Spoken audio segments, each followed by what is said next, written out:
먼저 하나님 앞에 기도하고 시작하도록 하겠습니다. 하나님, 부족한 종을 이 귀한 주의 제단에 세우시고 함께 하셨던 주님이 진행하셨던 일들을 나누게 하심을 감사합니다. 하나님, 이 시간에 임재하시고 우리 한 사람 한 사람의 마음문을 열어 주시옵소서. 예배당에 함께 참여한 이들과 또 가정에서와 직장에서와 저들이 처한 곳에서 예배하는 모든 주의 백성들을 주께서 채우시고 인도하시고 같은 은혜로 넘치도록 주께서 축복하여 주옵소서. 예수님의 이름으로 기도합니다. 아멘. 마스크를 벗도록 하겠습니다. 감사합니다. 이 시간에 이렇게 귀한 자리에 세워주셔서 우리 담임 목사님이신 배재희 목사님 너무 감사드리고요. 그리고 서문화 교회는 제가 일부 때 약간의 말씀을 드렸지만 제가 용수터에 있을 때 그때부터 저의 젊은 시절에 가장 방황하고 힘들고 저희 미래의 방향을 설정할 수 없는 그런 암울한 시기에 우리 배재희 목사님을 만나면서 제가 목회자로서 또 선교사로서 나아갈 수 있는 그런 영적인 기반이 만들어졌고 또 서문화 교회는 저에게 또 저희 인생의 가장 귀한 저희 집사람을 또 제공해 주셨습니다. 저는 얻은 게 많아요. 그래서 제 마음속에 서문화 교회는 늘 고향과 같은 그런 곳입니다. 이렇게 돌아보니까 그 용수터에서 같이 신앙생활을 했던 분들이 제법 눈에 띄어서 제가 너무 기쁘고 감사합니다. 이 앞에 계신 분이 이옥기 권사님이신가요? 겉으로 뵈니까 저렇게 세월이 좀 많이 흘렀네요. 그런데도 이 자리에서 이렇게 뵐 수 있어서 저는 너무 행복하고 감사합니다. 그뿐만이 아니라 또 서문화 교회는 저에게 큰 복의 그 선물도 있었지만 또 아픔을 준 그런 부분도 있습니다. 오늘 우리 장모님, 장인어른 같이 참여를 해주셨는데 이건 너무 큰 축복이고 너무 큰 감사임에도 불구하고 주옥 같은 딸을 또 뺏어서 미얀마로 또 데리고 가야 되는 이런 아픔을 줘서 제 마음에 늘 죄송하고 늘 미안하고 그런 마음이 있습니다. 그렇지만 그게 또 하나님의 뜻이라 저는 또 거절할 수가 없어서 그래서 같이 가게 됐노라 라고밖에 제가 변명을 할 수밖에 없는데, 그런데 더 감사한 거는 저희 장모님이 저희를 위해서 어떻게 얼마나 기도하시는 제가 너무 잘 알고 있기 때문에 그래도 하나님이 위로해 주셨겠다 그런 마음이 들고, 또 이번에 오랜만에 들어와서 또 함께 지낼 수 있는 시간이 길어져서 그분들의 생애에 함께 할 수 있는 시간을 갖게 돼서 너무 감사를 드리고, 그리고 끊임없이 저를 위해서 기도해 주신 우리 구역의 또 성도님들에게 깊은 감사를 드립니다. 제가 할 말은 너무 많은데 시간이 제약이 돼 있어요. 그래서 할 수 있는 한 오늘 말씀에 좀 집중을 하고 미얀마의 사역 소개하는 것을 집중을 하도록 하겠습니다. 저에게 있어서 감사해야 될 감사할 조건들은 너무나도 넘쳐납니다.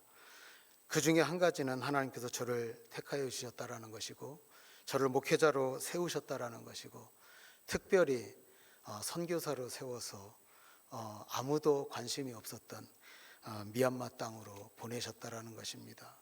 그 미얀마 땅은 저에게 있어서 그렇게 호락호락한 땅은 아니었습니다. 여기서 나갈 때에는 정말 자갈도 씹어먹을 만큼 열정을 가지고 나갔습니다. 미얀마를 주님의 품으로 안겨드리겠다고 정말 이 안에 불 끓는 그 피를 가지고 나갔는데 그렇게 미얀마는 저를 환영하지 않았습니다. 많은 어려움들이 있었지만 그 어려움은 오늘의 본문의 말씀을 통하여서 그 원인을 찾았고 그 해답을 찾았고, 그래서 오늘 이 시대를 살아가는 여러분에게 이 말씀을 통하여 주님의 심정을 전하고 주님의 심장에 하나님이 우리를 어떻게 사랑하시는지를 나누길 원하여 이 본문을 택했습니다. 마태복음 11장 전반절에 보면 이렇게 흘러나옵니다. 옥에 갇힌 세례 요한이 이제 그리스도께서 구세주가 구원자가 오시는 그 길을 앞서서 예비하고 준비해야 될 사명을 감당하다 감옥에 갇혀 있는데, 우리가 지금 오신 그 예수라 하는 그분을 우리가 맞이하는데 정말 메시아가 맞는지에 대한 궁금함이 여전히 있습니다. 사실은 이 질문은 요단강에서 확인을 했음에도 불구하고 또 다른 질문을 던지는 것입니다. 그래서 제자들한테 예수님에게 나아가서 우리가 다른 일을 기다려야 되냐고 질문하라고 합니다. 근데 주님은 이런 이야기를 합니다. 내가 지금까지 한 일을 보지 못했느냐? 내가 지금까지 해왔던 죽은 자가 살아나고 병든 자가 일어나고 막혔던 것이 열리고 정말 성전에 대한 부분들, 이런 모든 것들을 너희가 못 보았느냐? 그러나 끊임없이 나를 핍박하고 끊임없이 나를 압제하고 끊임없이 나를 죽이려는 자가 있다. 그러면서 이제 제자들과 이 주변에 있는 환경에 있는 그 사람들에게 이 말씀을 합니다. 하나님께서 나를 부르셨고 나를 통하여 그 일들을 하시는 것을 감사합니다. 이것을 많은 사람들에게 알지 못하지만 어린아이들에게는 이것을 알게 하신 것을 감사합니다. 옳소이다. 아버지 외에는 이것을 어찌 알겠습니까? 라고 하면서 이 본문의 말씀을 전합니다. 수고하고 무거운 짐진 자들아, 내게로 오라. 내가 너희를 쉬게 하리라. 나의 마음이 온유하고 겸손하니 나의 멍에를 메고 내게 배우라. 그리하면 너희 마음이 쉼을 얻으리니 이는 내 멍에는 쉽고 내 짐은 가벼우니라 하시니라. 이 시대를 살아가는 우리들은 이 상황에서 자유롭지 못합니다. 그래서 이 말씀은 어쩌면 모든 이들을 향한 성경 전체에서 요약 정리해서 전해지는 복음입니다. 여기서 이야기하고는 수고하고 무거운 짐진 자들아 다 내게로 오라라고 이야기합니다. 누가 수고하는 자들입니까? 누가 짐진 자들입니까? 여기서 원문으로 들어가 보면 원문에는 수고하는 자들에 대해서 이런 표현을 합니다. 현재 분사 능동태형으로 표현하는데, 너희 스스로 너희가 원하는 것, 너희가 기대하는 것, 너희가 희망하는 것을 향하여 열심히 몸부림친 그들이 겪는 피로와 지쳐있는 마음. 여러분, 얼마나 우리가 이 세상을 승리하며 이 세상을 살아가기 위해서 몸부림쳐 왔습니까? 근데 벌써 내 얼굴을 보니까 힘이 다 빠져 있어요. 지쳐 있습니다. 이스라엘 민족들에게 있어서도 내가 하나님만을 바라보며 내가 율법을 바라보며 내가 진정으로 하나님 앞에 성결을 지키며 살아가겠다고 얼마나 무던히 노력을 했겠습니까? 그러나 그들에게 돌아온 것은 여전히 세금이고 여전히 놓여져 있는 고통뿐이었습니다. 그 옆에 무거운 짐진 자들을 이야기합니다. 무거운 짐진 자들아. 무거운 짐을 어떤 걸 이야기를 할까요? 지금 내가 덜머진 그걸만을 이야기할까요? 이 원문에 들어가면 현재 분사 수동태형으로 쓰여 있습니다. 무슨 말이냐면 환경적으로 나하고 상관없이 내 의지와 상관없이 다가오는 그러한 두려움, 그러한 걱정, 그러한 부담을 얘기합니다. 지금 우리가 마스크를 쓰고 예배합니다. 또 사랑하는 사람과 친한 사람과 오랜만에 만나서 함께 옆에 앉아서 예배하고 싶은데 적당한 간격을 띄우랍니다. 그리고 이 공간 안에 제한된 인원을 결정하고 그 인원에 맞춰서 들어오랍니다. 이것은 나의 의지와 상관이 없는 그런 환경적인 상황들입니다. 이뿐만이 아니라 내가 만나보고 싶은 사람들 만나서 함께 식사도 하며 함께 모여서 덕담을 나누고 싶지만 그러나 6시 이후에는 인원이 또 제한됩니다. 우리는 한 번도 경험하지 못한 시대를 살아갑니다. 우리가 끊임없이 일하면 성공할 것이라고 이야기했지만 나의 노력은 몸부림을 치고 일을 하지만 하나님 앞에 절규하는 마음으로 기도하지만 나의 환경적인 것들은 나를 놓아놓지 않습니다.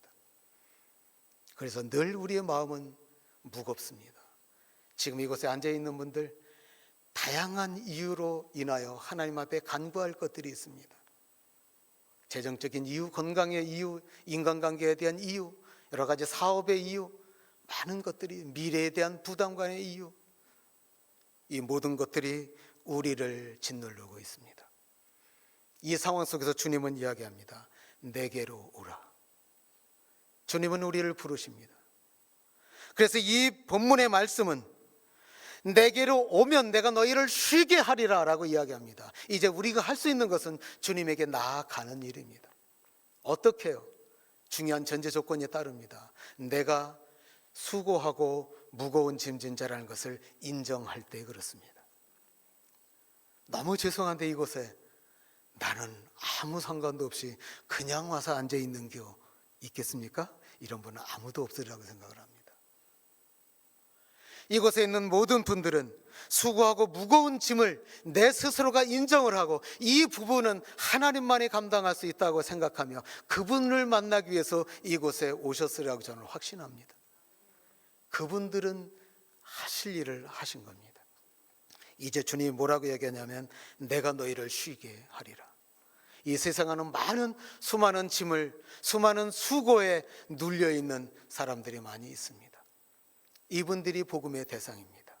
이분들이 이 복음을 들어야 될 대상입니다. 이분들이 나오면 결론적으로 이 본문 전체의 결론이 내가 너희를 쉬게 하리라. 그래서 주님이 오늘 주시는 이 위로의 말씀과 이 확신의 말씀으로 주님이 주시는 쉬고로 쉼을 얻으시는 여러분 되시길 축원합니다. 근데 문제는 그분이 누구입니까? 그분이 누군지를 알고 와야 되잖아요. 이걸 설명합니다. 29절에 나는 마음이 온유하고 겸손하다라고 이야기합니다. 나는 마음이 온유하고 겸손하다라고 이야기합니다. 온유와 겸손이라는 설명을 굳이 시간상 설명하지 않겠습니다. 주님의 마음이 그렇다는 것입니다. 하늘 보좌에 계신 하나님께서 우리에게 인간의 몸으로 낮추어서 내려오신 것입니다. 온유라는 마음은 레벨이 다른, 위치가 다른, 수준이 다른 그 위치에서 수준이 안 되는 그분을 받아들이는 넉넉한 마음을 얘기합니다. 겸손은 내가 내 수준이 이만큼 되지만 그러나 내가 너희를 향하여 내가 내려오는 그 스스로의 낮아지는 마음을 겸손이라고 합니다. 하나님은 충분히 완벽하게 그 일을 하신 분입니다. 그래서 예수 그리스도께서 우리에게 오셔서 나의 마음은 나는 마음이 온유하니, 여기서 쓸 때의 마음과 이 뒤에 내려가면 나의 멍에를 메고 내게 배우라 그리하면 너희 마음이 쉼을 얻으리니. 여기에 마음이 또 나와요. 원문에 가면 우리는 번역상 마음이라는 단어를 동시에 같이 썼지만 다르게 표현되었습니다. 나는 마음이 온유하고 겸손히 할 때 예수님의 마음을 표현을 할 때는 카르디아라는 헬라어 단어를 사용했습니다. 이 카르디아라는 단어는 심장을 이야기할 때 주로 많이 쓰는 단어입니다. 심장, 우리 인간이 응애하고 태어날 때 달고 온 심장, 이 심장, 하나님께서 우리를 나의 형상대로 지었노니 할 때 그때에 하나님께서 나의 심장을 이 안에 집어넣는 마음으로 주신 그 심장, 그것이 여전히 우리에게 요구되어지는 하나님의 마음입니다. 하나님께서 우리를 대하는 그것은 제일 처음에 우리를 창조할 때, 처음에 우리를 만날 때에 이 심장에 이 마음으로 다가오십니다. 근데 이것을 나의 멍에를 메고 내게 배우라 그리하면 너희 마음이, 이때 마음은 푸시케라는 단어를 씁니다. 이 푸시케는 육적인 심장을 이야기합니다. 그때의 마음을 이야기합니다. 지금 우리의 마음입니다. 우리가 필요할 때, 우리가 무엇을 원할 때, 우리가 가치를 부여할 때 그때 반응하는 그 마음, 그걸 얘기합니다. 다시 말해서 하나님의 그 원초적인 우리를 사랑하는 그 마음으로 내가 너희에게 다가가니, 그러니 나의 멍에를 메고 내게 와 배우라. 그리하면 너희 지금의 너희 그 마음조차도 쉼을 얻을 것이다. 우리는 변하는 것이 없습니다. 그러나 하나님께서 이 상황에서도 우리를 포용하신다 그 말입니다. 부모님이 자식들을 놓고 꾸짖을 때 어떻습니까? 이 못난 자식, 이 못난 자식, 이 못난 자식을 하면서 실질적으로 누구에게 채찍질하는지 아십니까? 부모님 내 가슴을 칩니다. 하나님은 이 사랑으로 우리에게 다가오시는 겁니다. 우리가 잘났기 때문에, 우리가 그만큼 수준이 됐기 때문에 오시는 것이 아니라 하나님은 그저 내 상황을 인정하고 하나님께로 나아오는 그것으로 충분하다라는 것입니다. 여기서 또 다른 이야기를 합니다. 나의 멍에를 지고 내게 배우라. 나의 멍에, 지금까지 수고하고 무거운 짐을 가지고 내게 오면 쉼을 얻으리라, 내가 다 쉬게 하리라 해놓고 왜 다시 지금 이것을 설명할 때 또다시 나의 멍에를 지고 내게 배우라라고 왜 또 멍에를 지라고 이야기합니까? 여기서 이 멍에는 우리가 보는 그 멍에가 아닙니다. 우리나라의 멍에는 소 목에 얹는 그 멍에는 소 한 마리가 쟁기와 수레, 이 소 한 마리가 담당을 합니다. 그래서 우리가 볼 때 소는 참 불쌍해. 그래서 어떤 사람은 그래서 소고기도 안 먹은 사람이 있다 하더라고요. 불쌍해서. 그렇습니다. 맞습니다. 그런데 주님은 당신을 이렇게 표현합니다. 팔레스타인에는요, 이 멍에가 두 개로 이렇게 W자처럼 이렇게 돼 있어요. 그렇게 보면 W는 이렇게 돼 있나요? M자처럼 이렇게 돼 있습니다. 그렇게 돼서 소 두 마리가 쟁기 하나를 끌어요. 소 두 마리가 마차를 끕니다. 그러니까 우리나라는 소 한 마리가 마차를 끄는 것이 아니고 그 당시에 이 성경이 기록될 그 문화적인 환경 속에서는 소 두 마리가 쟁기를 끌고요, 소 두 마리가 마차를 끌었다고 말입니다. 그러니 여기서 나의 멍에를 메고 내게 배우라라고 이야기할 때 이 멍에는, 멍에의 주인은 주님입니다. 그러면 그 소 두 마리 중에 한 마리는 누구라고요? 주님이라고요. 그러면 다른 한 마리가 필요하지 않겠습니까? 그건 내가 되라. 그러면 이제 나 옆에 있는 멍에는 제가 맵니다. 근데 이 멍에의 주인은 누구라고요? 주님이에요. 내가 이 멍에를, 내 멍에를 함께 매자라는 거예요. 그리고 끄는 거는 누구라고요? 주님이 끄신다는 거예요. 세상을 창조하신 하나님, 바다도 폭풍도 멈추라 명하실 때 멈추게 하시는 그 능력의 하나님이 이 짐을 끌고 간다는 것입니다. 그때 옆에 있던 우리는 그냥 따라가는 겁니다. Walking with Christ Jesus. 주님과 함께 동행하는 삶은 이런 삶입니다. 그래서 앞에 있는 놓여있는 그 고난의 문제들, 우리의 문제들이 싹 고속도로처럼 청소된 데에 걸어가는 것이 아니라 우리 안에 있는 고통과 고난을 주님이 나의 멍에를, 주님의 멍에를 내가, 나의 짐을 주님이 지고 함께 걸을 때에 해결된다 그 말입니다. 그래서 30절에 이는 내 멍에는 쉽고 내 짐은 가벼움이니라 라고 표현한 것입니다. 여러분, 주님의 멍에는 무엇일까요? 주님의 멍에는 모든 인류를 구원하기 위해서 하시는 일입니다. 그 중에 하나는 십자가일 수도 있습니다. 우리의 삶이, 우리를 위한 삶이 고통스럽다 할지라도 주님의 멍에를 내가 함께 할 때에 나의 모든 짐까지 주님이 해결하신다는 것입니다. 우리는 이렇게 이야기하죠. 내 일이 다 정리가 되면 그때 주의 일을 할게요. 내가 넉넉해지면 그때 주의 일을 할게요. 내가 할 만할 때가 되면 그때 주의 일을 할게요. 지금 성경은 이걸 이야기하는 것이 아니라 내게 오라. 그리고 나의 멍에를 함께 지자. 그리고 나를 배우라. 내게 와 배우라. 이 말을 원문으로 돌아가 보면 알라라는 의미가 더 강합니다. 나를 알라. 나의 멍에를 질 때야 나를 알 것이다. 우리 그리스도인들은 고난 속에 성장하는 종교입니다. 하나님 앞에 정말 믿음을 가질 때에 고난을 겪습니다. 고난을 이겨낼 때에 비로소 우리의 신앙은 이미 천국 백성의 수준으로 올라갑니다. 그러나 문제는 여전히 나의 나의 문제에 예속되어 있을 때는 내가 교회를 끊임없이 다니며도 불구하고 나의 신앙에 자란 것을 못 느낍니다. 이것이 문제입니다. 사랑하는 성도 여러분, 오늘 제가 왜 이 본문을 들고 왔을까요? 저도 그랬었기 때문입니다. 저도 미얀마 땅으로 갔어요. 일부 예배 때 좀 이야기했으니까 여기서도 같이 얘기해야 나중에 일부 예배 때 만난 분들하고 대화가 될 것 같아서 좀 같이 가려고 합니다. 미얀마에서 20년이 됐어요. 우리 서문화 교회에서 저하고 우리 배재희 목사님을 만난 지가 31년이거든요. 1990년도에 만났어요. 90년도에 저 서문화 교회에 왔어요. 그리고 10년 후에 미얀마 땅으로 출발해 갔습니다. 2001년 5월 8일 어버이날, 양가의 부모님들을 놓고 가족을 데리고 비행기를 타고 출발합니다. 영종도 공항이 딱 20년 됐습니다. 올해. 아시나요? 제가 출발하던 그 해에 개항을 했습니다. 비행기 안에서 많이 울었습니다. 내가 이렇게까지 해야 되나?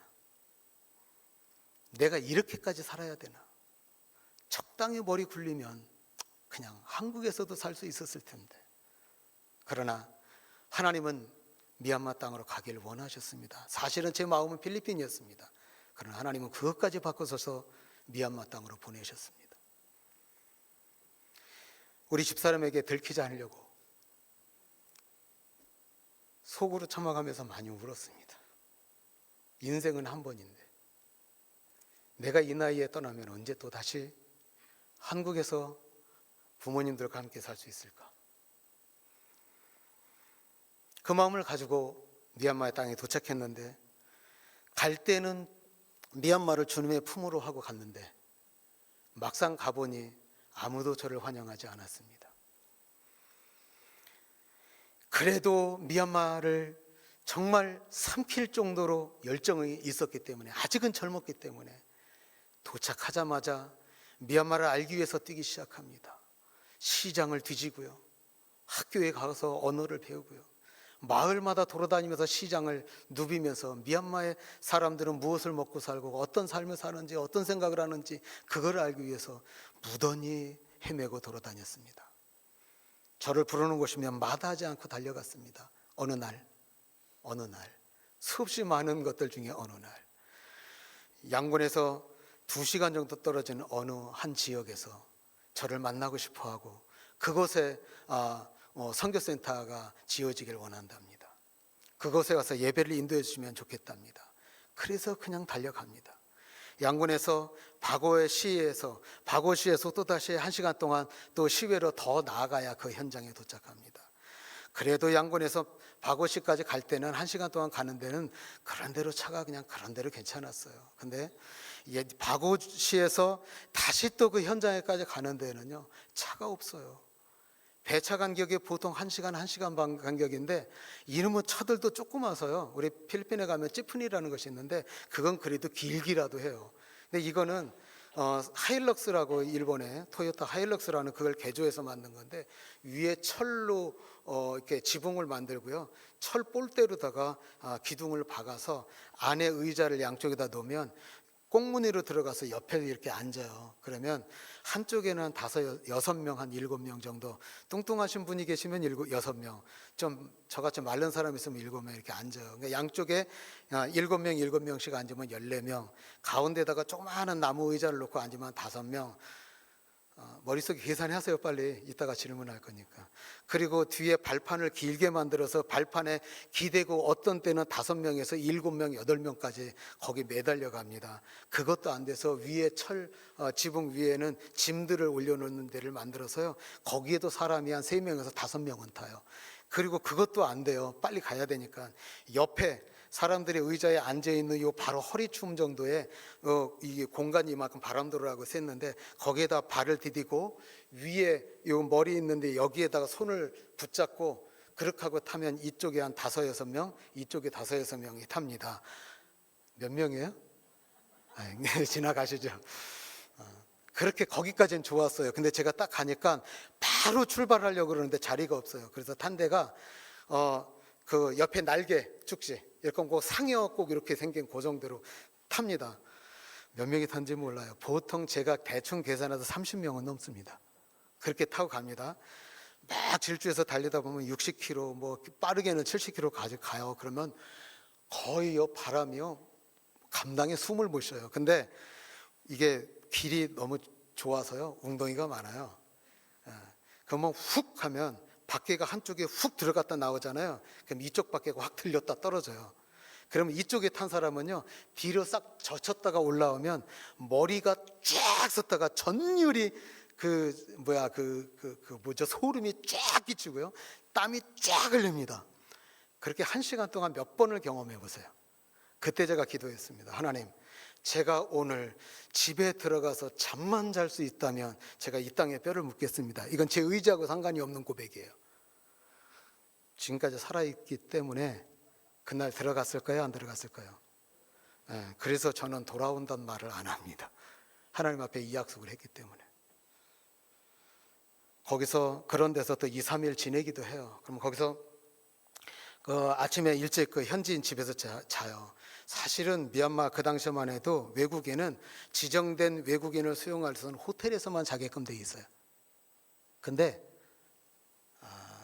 이런 얘기 지나가죠. 빨리. 제가 롱지를 입고 미얀마 옷을 입으면 저를 외국인으로 보는 사람이 없는 장점 때문에 거기서 그냥 같이 지냅니다. 그래서 빨리 지나가자고요, 그 부분은. 그래서 지나고 나면 아침에 시장에 가면 간단하게 이렇게 비빔국수나 이런 것들을 팔아요. 되게 싸요. 우리나라 돈 한 200원, 뭐 150원 그 정도면 삽니다.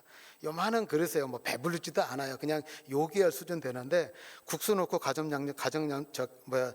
양념들 집어넣고 막 비벼요. 거기다가 군용숟가락으로다가 기름도 넣고 그 다음에 미원도 한번 푹 쏘갖고 그냥 고봉으로 해서 딱 집어넣고. 고봉이라는 단어 아시나요? 이렇게 배불떼기처럼 올라온 거 얘기하는 거예요. 막 비벼요. 그러다 보면 튀김 사러 오는 사람, 뭐 오는 사람, 야 알았어 줄게, 막 해서 돈도 거실러 주기도 하고요, 튀김도 주기도 하고요. 또 다시 와서 까먹은 거예요. 미원을 넣든가 안 넣든가. 그러면 그 얼굴을 보면 안 넣나 봐. 그리고 또 넣어요. 그렇게 하다가 그리고 또 잘 비벼야 되니까 그렇게 하고 줘요. 죽을 맛이죠. 기름이 흥건하고요, 미원이 범벅이에요. 저는 참고로 말씀드리면 저희 집에서는 미원을 안 먹습니다. 저는 미원을 안 먹고 자랐어요. 우리 애들도 그래요. 슈퍼마켓 가고 하얀 가루가 보이면 저거 분명히 밀가루 아니면 설탕일 거야. 근데 읽어보면 아지노모토 이렇게 돼요. 아지노모토가 뭔지 아시죠? 미원이라는 뜻이거든요. 그러니까 그렇단 말이에요. 그렇게 시작을 합니다. 미얀마 사람들을 만나고 그 나라 언어를 하려고 학교에 가서 보면 동그란 거 2개 붙여놓으면 한 글자고 위에 터졌냐 밑에 터졌냐가 글자가 다르고요. 뱀이 또아리 틀었다 고개 들었다가 꺾으면 한 단어, 저쪽으로 가면 저 다른 글씨. 그리기도 힘들어요. 그리기도. 그렇게 시작합니다. 와서 열심히 미얀마 말을 이야기하면 못 알아듣겠대요. 저 사람들이 말하는 거 다 외워갖고 들어보면 뭔 말인지 내가 못 알아듣겠어. 그렇게 시작을 합니다. 저희 집에다 망고나무를 심었는데요, 지금 망고를 막 따먹습니다. 근데 10년 동안 저하고 만난 사람들이 그냥 그대로예요. 하등에 변하지 않아요. 죽을 것 같습니다. 정말 도망가고 싶어요. 저희 여기 한국에 왔는데 너무 행복한 거예요. 제가 사실은 올 때요, 우리 처갓집에서 격리했거든요. 격리하는 그날 바로 그 다음 날 준비한 서류, 그 미얀마의 특별 입국 서류를 바로 저 택배로 저 소포로 보낸다고 약속하고 나왔거든요. 그렇게 하고요, 그냥 격리 끝나고 2주 끝나고 하지, 그래놓고도 안 보내고 이거 이달 끝나고 이달 말에 보내자, 그리고도 안 보내고요. 그리고 8월 11일 날 보냈어요. 제가 5월 말에 나왔는데. 왜, 무슨 마음 때문에? 안 가고 싶은 거예요. 여기가 너무 좋은 거예요. 솔직한 제가 말씀을 드리는 거예요. 목사들은 뻥만 친다고. 아니요, 제가 솔직하게 말씀드리는 거예요. 여기 증인들이 다 있거든요, 사실은. 근데 제가 미얀마에서 지금 행했던 이 모든 것들을 보면 정말 제가 할 수 있는 일이 없었어요. 해도 결과가 없어요. 해도 계속 오는 그 압박감, 그 끊임없는 그 두려움, 이런 것이요. 그래서 저에게는 병이 하나 있습니다. 오늘 이걸 또 밝히네, 또 우리 장인 장모님한테. 모르셨는데. 너무 이렇게 심각한 건 아니니까 그냥 적당히 넘어가셔도 돼요.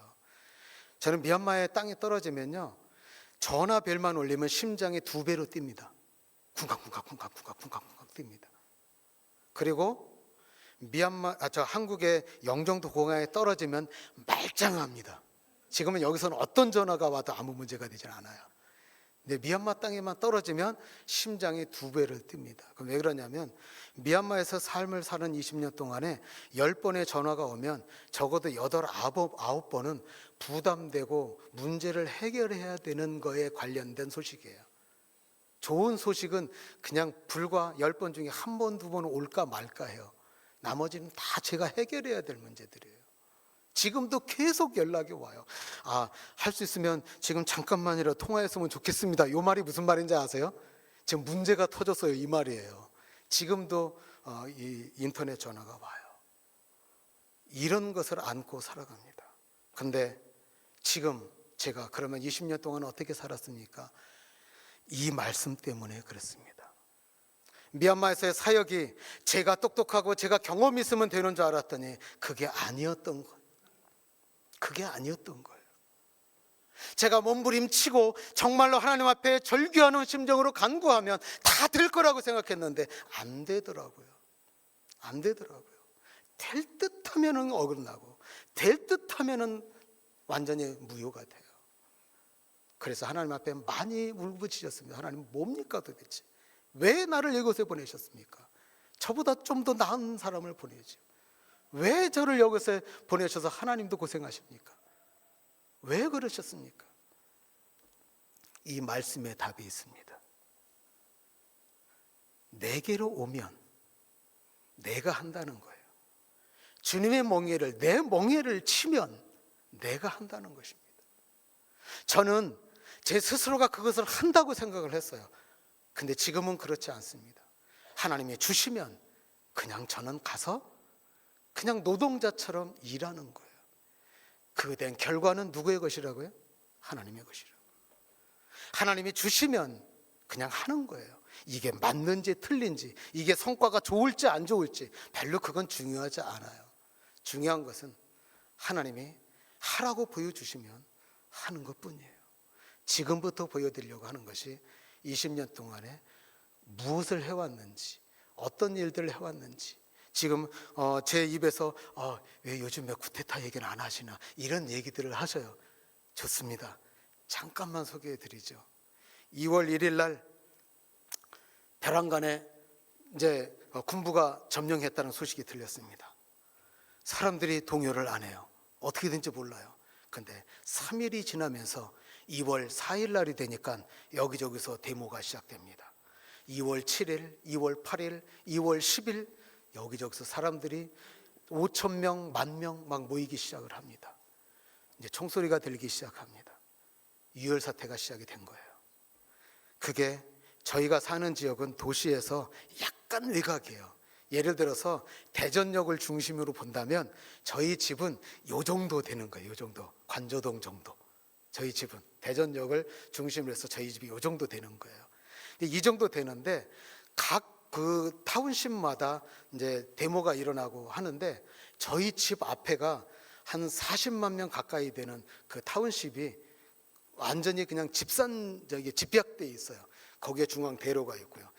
도로가 끝나는 지역이 저희 집이 사는 지역이에요.